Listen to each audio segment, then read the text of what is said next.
السلام عليكم ورحمة الله وبركاته. الحمد لله وكفى وسلام على عباده الذين اصطفى. أما بعد، فيقول الله عز وجل: أعوذ بالله من الشيطان الرجيم. بسم الله الرحمن الرحيم. إن أول بيت وضع للناس للذي ببكة مباركا وهدى للعالمين فيه آيات بينات مقام إبراهيم ومن دخله كان آمنا ولله على الناس حج البيت من استطاع إليه سبيلا. صدق الله العظيم. وقال رسول الله صلى الله عليه وسلم: الحج مبرور ليس له جزاء إلا الجنة، أو كما قال عليه الصلاة والسلام. اللهم صل على محمد وعلى آله وصحبه وسلم. اللهم صل على محمد وعلى آله وصحبه وسلم. اللهم صل على محمد وعلى آله وصحبه وسلم. சங்கைக்குரியவர்களே, ஒரு பெரிய எதிர்பார்ப்புகள், ஒரு பெரிய முயற்சிகள் நேற்றுடன் நடந்து முடிந்திருக்கிறது. தமிழகத்துடைய 2026 ஆண்டு சட்டமன்ற தேர்தல் நேற்றோடு முடிந்திருக்கிறது.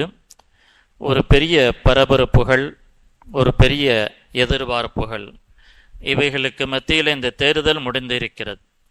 நாமும் எல்லாவித முயற்சிகளை மேற்கொண்டோம். நமது ஜனநாயக கடமையாகிய வாக்குப்பதிவையும் செய்து முடித்தோம். எல்லாம் முடிந்து விட்டது. அடுத்து எது? ஒரு நல்ல முடிவை நாம் எதிர்நோக்கி இருக்கிறோம். நம்மளால் ஆண்ட எல்லா முயற்சிகளும் செய்து முடித்து விட்டோம். இனி இந்த முடிவு தரக்கூடியவன் அல்லாஹ். முடிவை தரக்கூடியவன் அல்லாஹ். அந்த அல்லாஹ்வை நோக்கி இருக்க வேண்டும். அரசியல் கட்சிக்காரர்கள் அவர்கள் காசுகளை இறைத்தார்கள், அவர்கள் போட்டி பொறாமையில் ஈடுபட்டார்கள், பகைமையில் ஈடுபட்டார்கள். ஒரு கட்சி இன்னொரு கட்சிகளை தாக்கி அவதூறுகளை பேசி இவரை மட்டம் தாழ்த்தி பேசியதெல்லாம் இது அரசியலில் உள்ளவர்களுடைய சாக்கடையோடு கலந்திருக்கக்கூடிய சில சாக்கடை. நாம் முஸ்லிம்கள், நாம் எதையும் மார்க்கத்துடைய அளவுகளோடு நடந்து பழக்கப்பட்டவர்கள். அப்படிதான் பழக வேண்டும். இப்பொழுது நாம் செய்ய வேண்டியது என்ன? நம்மளால் இதனால் ஏற்பட்ட சில தவறுகள், அதற்கு அல்லாஹ்ட்ட மன்னிப்பு கேட்க வேண்டும். தேர்தலுடைய விதிமுறைகள் அரசியல் விதிமுறை, அதே விதிமுறை மார்க்கத்திலும் உண்டு. நாம் தக்வாவின் அடிப்படையில் வந்துவிட வேண்டும். அப்படி வந்துவிட்டால் வரக்கூடிய ஆட்சிகள் நல்ல ஆட்சியாக இருக்கும். இப்போ நாம செய்ய வேண்டியது அல்லாஹ்ட்ட துஆவை கேட்கணும். இது ஜும்மாவுடைய நாள். துஆ கபூல் ஆகக்கூடிய நாள். யா அல்லாஹ், வாக்களித்து விட்டோம், எங்கள் பொறுப்புகள் முடிந்து விட்டது, நல்ல எங்களுக்கு சாதகமான ஆட்சியாளர்கள் ஆட்சி கட்டில் அமர வைப்பாயாக என்று நாங்க அல்லாஹ்ட்ட துஆ கேட்க வேண்டும். அல்லாஹ்வுடைய தூதர் ஸல்லல்லாஹு அலைஹி வஸல்லம் அவர்கள் மூலமாக எங்களுக்கு ஒரு நல்ல வழிகாட்டல் வந்தது. இக்கட்டான நேரத்திலே, சோதனையான நேரத்திலே யாரும் நம்மை மிகைத்து விடுவார்களோ, யாரோ உள்ள வந்து விடுவார்களோ, நம்முடைய உடலுக்கும் உயிருக்கும் மானக்கும் மரியாதைக்கும் நம்முடைய பெண்களுக்கும் நம்முடைய இஸ்லாமிய கலாச்சாரத்திற்கும் அச்ச சூழல் ஏற்படக்கூடிய ஒரு அபாய கட்டத்தில் பெருமானா ஸல்லல்லாஹு அலைஹி வஸல்லம் அவர்கள் கற்றுத்தந்த துஆ, அல்லாஹும்ம லா துஸல்லித் அலைனா பிதுனூபினா மன் லா யகாஃபுக ஃபீனா வலா யர்ஹம்னா. இந்த துஆவை எல்லாரும் ஓதுங்க. அல்லாஹும்ம லா துஸல்லித் அலைனா, அல்லாஹ் எங்கள் மீது சாட்டி விடாதே, எங்கள் மீது இப்படிப்பட்ட ஆட்சியாளர்களை கொண்டு வந்து சேர்த்து விடாதே. மன் லா யகாஃபுக, உன்னை யார் அஞ்ச மாட்டானோ, வலா யர்ஹம்னா, எங்கள் மீது யார் கருணை கிருபை இரக்கம் காட்ட மாட்டானோ, அப்படிப்பட்ட ஆட்சியாளர்கள் எங்கள் மீது சாட்டி விடாதே என்ற பிரார்த்தனையை புரிய வேண்டும் என ரசூல் ஸல்லல்லாஹு அலைஹி வஸல்லம் சொன்னார்கள். இந்த துஆவை நீங்க மனம் திறந்து கேளுங்க. இந்த கட்சிக்காரன் தான் வரணும், இதுவரை இஸ்லாமியர்களுக்கு இவர் தான் பாதுகாப்பா பக்கபலமா இருந்தாரு, அவருக்குத்தான் நாமும் ஓட்டளிச்சு இருக்கிறோம், அவரு தான் வர வேண்டும் என்று கூட கேட்டு விடாதீர்கள். யா அல்லாஹ், உன்னை பயப்படாத, எங்கள் மீது கருணை காட்டாத ஒருத்தனை எங்கள் மீது ஆட்சியிலே சாட்டி விடாதே என்ற பொதுப்படையாக, என்ற திறந்த மனதோடு, என்ற வெள்ளை நீரோட்டத்தோடு நீங்கள் துஆவை கேளுங்கள். அது நாம எதிர்பார்க்காத வேற ஒருத்தன் வந்தாலும் கூட வரலாம், வந்துவிடலாம். யார் கையில் இருக்கிறது? யாரு கையில் இருக்கிறது? அல்லாஹ்வுடைய நாட்டம். அடுத்து வாக்கெல்லாம் போட்டுட்டோம், அந்த வாக்கினுடைய மிஷின் யாரோ இயக்கிறார்களே. பிற மாநிலத்தினுடைய தேர்தல்கள் எல்லாம் பார்த்தோமே, இதுவரை ஏறத்தாழ 15 ஆண்டுகளாக பார்த்து வருகிறோமே.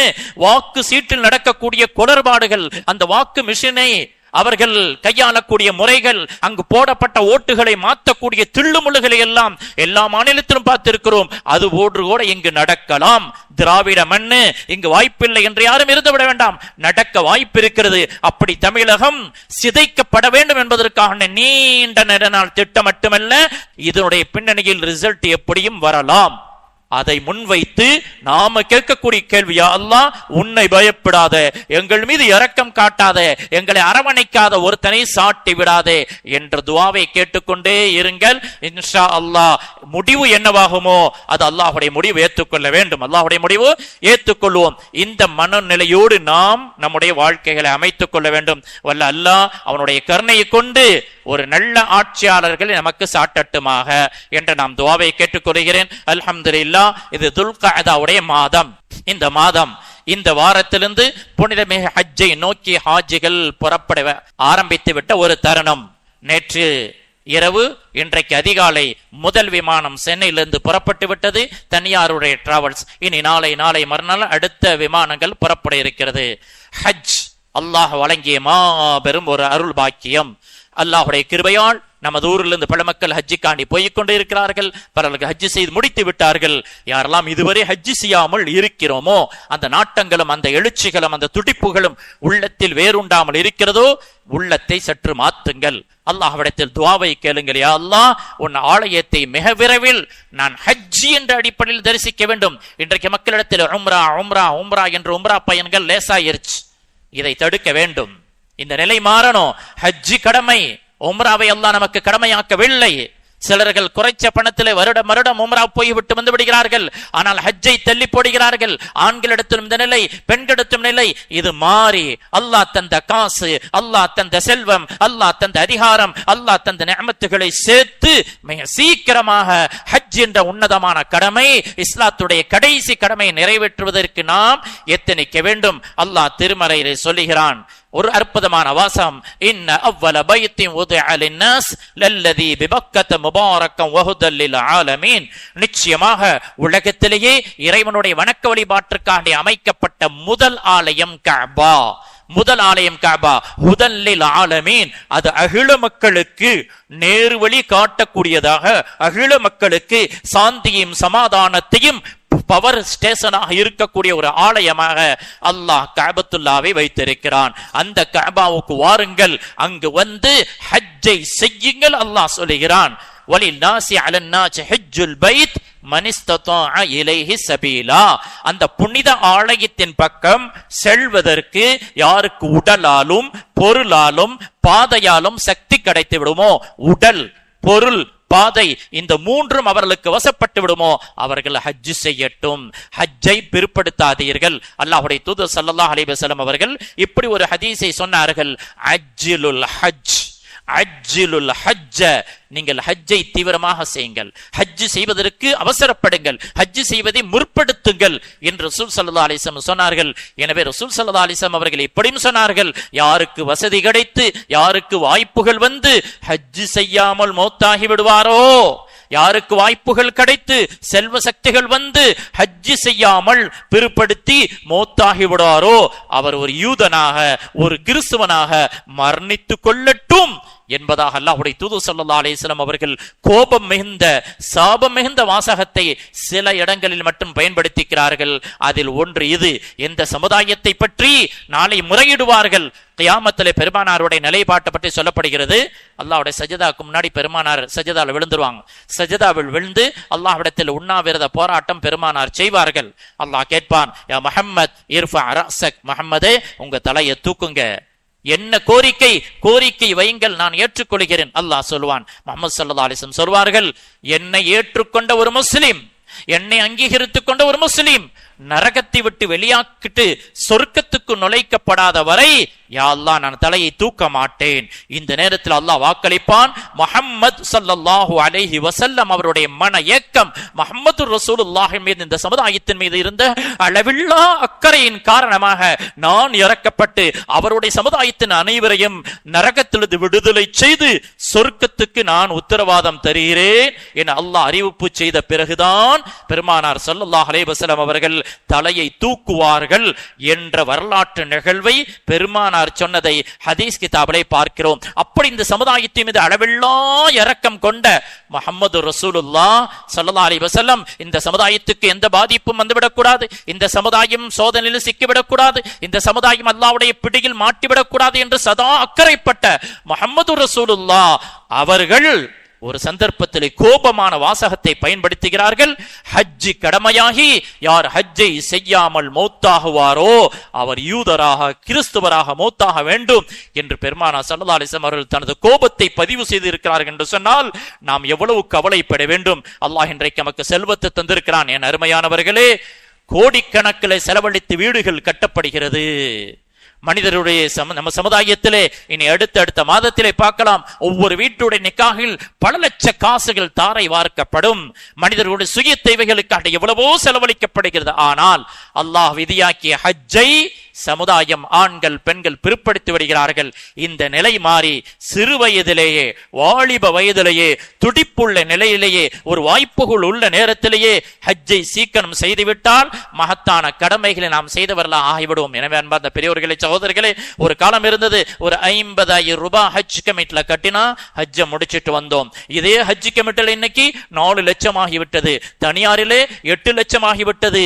அன்றைய காலத்திலே சவுதியிலே மக்காவிலே மதீனாவிலே என்ன சுதந்திரத்தோடு வணக்கங்கள் செய்தோமோ அதை இப்போது 2024 25 அந்த சுதந்திரத்தோடு செய்ய முடியாத ஒரு சூழலில் சவுதி அரசாங்கம் சிக்கிவிட்டது. இன்னும் காலங்கள் போக போக எப்படிப்பட்ட நெருக்கடிகள் மக்களுக்கு வருமோ தெரியாது. எனவே இருக்கக்கூடிய இந்த காலத்தை நன்கு பயன்படுத்தி அல்லாஹ் உங்களுக்கு தந்திருக்கக்கூடிய காசுகளை பணங்களை வைத்து யார் இந்த ஆண்டு ஹஜ்ஜுக்கு போகிறார்களோ கொடுத்து வச்ச மக்கள் இன்ஷா அல்லாஹ் வரக்கூடிய ஆண்டு என்னுடைய முதல் அமல், வரக்கூடிய ஆண்டு என்னுடைய வருமானத்துடைய காசை நான் பயன்படுத்துவது ஹஜ் என்ற நிலைப்பாட்டுக்கு வந்துவிட்டால் அல்லாஹ்வின் புறத்திலிருந்து உதவிகள் வர ஆரம்பித்து விடும். அல்லாஹ்வுடைய தூதர் ஸல்லல்லாஹு அலைஹி வஸல்லம் சொன்னார்கள், யார் அல்லாஹுக்காண்டி ஹஜ்ஜு செய்வாரோ, ஹஜ்ஜுக்காண்டி போகக்கூடிய ஹாஜிகள் இருக்கிறீங்க, உங்களுடைய ஹஜ்ஜுடைய எண்ணத்தை தூய்மைப்படுத்திக் கொள்ளுங்கள். யாருடைய புகழுக்கோ யாருடைய பாராட்டுதலுக்கோ யாருடைய மெச்சுதலுக்கோ நான் ஹஜ்ஜுக்கு செல்லவில்லை. என் அல்லாஹுவின் பொருத்தம், என் அல்லாஹுவின் ஆணை, அதை பெறுவதற்குத்தான் ஹஜ்ஜுக்கு செல்கிறேன். யார் ஹஜ்ஜை செய்து முடிப்பாரோ அவரை பற்றி பெருமானார் ஸல்லல்லாஹு அலைஹி வஸல்லம் சொன்னார்கள், அவருக்கு சொர்க்கத்தை தவிர்த்து வேறு கூலி இல்லை.